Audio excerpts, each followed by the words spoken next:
Hello guys, আজকের এখন lunch খাচ্ছি। লাঞ্চ না ডিনার জানি না, দুটোর মাঝামাঝি একটা কিছু খাচ্ছি।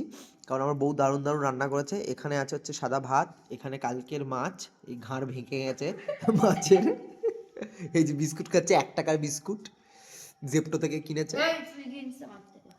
এই যে হ্যালো, আমাদের নতুন রাঁধুনি।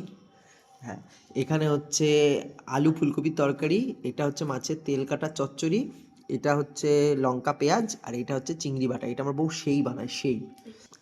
তো এই হচ্ছে এখনের মেনু, এটা সন্ধ্যের মেনু। সন্ধ্যেবেলা এখন খেতে বসেছি। তারপর রাত্রিবেলা জানি না ওরা কি খাওয়া দাওয়া রান্না করবে, সেটা খাবো। মানে সারাদিনই খাওয়াই হচ্ছে, খাওয়াই হচ্ছে। কি রান্না করবো আজকে? ও আচ্ছা, ব্রোকলি আর ম্যাশ পটেটো, তার সাথে খাবো কি দিয়ে? তোর মাথা দিয়ে? কিছু না, তাহলে আবার একটু ওটা বাবা বলে একটু চিকেন নিয়ে আসতে। মাশরুম আছে তো। আরে খেতে তো হবে কিছু একটা দিয়ে। রাতে ডিনার বানাচ্ছি ম্যাশ পটেটো, তার সাথে বানাচ্ছি হচ্ছে মাশরুম আর টমেটো দিয়ে একটা নাগেটস। আমি বাটার আর একটু অলিভ অয়েল গরম করে নিচ্ছি, নিয়ে ওর মধ্যে আমি একটু চপ করা রসুন দিয়ে দিচ্ছি। তার মধ্যে দেব হচ্ছে টমেটো, আর দেব হচ্ছে মাশরুম, দিয়ে এটাকে একটু ভালো করে টস করে দেবো।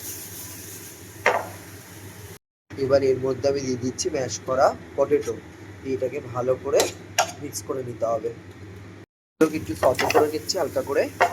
আর এখানে আমার নাগেটস রেডি হয়ে গেছে, এটা মাশরুম আর টমেটো দিয়ে একটা নাগেটস বানিয়েছি। আর এখানে ম্যাশ পটেটো রেডি হয়ে গেছে, আর একটা মাশরুম সস বানাবো।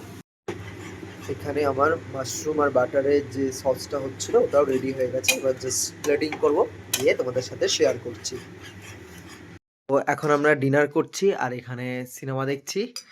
আজকে মেনুটা তোমাদের সাথে শেয়ার করে দিই। এখানে আছে হচ্ছে, যেটা বললাম তোমাদের, টমেটো আর মাশরুম নাগেটস, তার সাথে mash potato, mushroom and garlic butter sauce, আর তার সাথে বয়েল ভেজিটেবল হালকা করে সতে করে নিয়েছি। কিরে, কেসেন বা? টেস্টি আছেন বা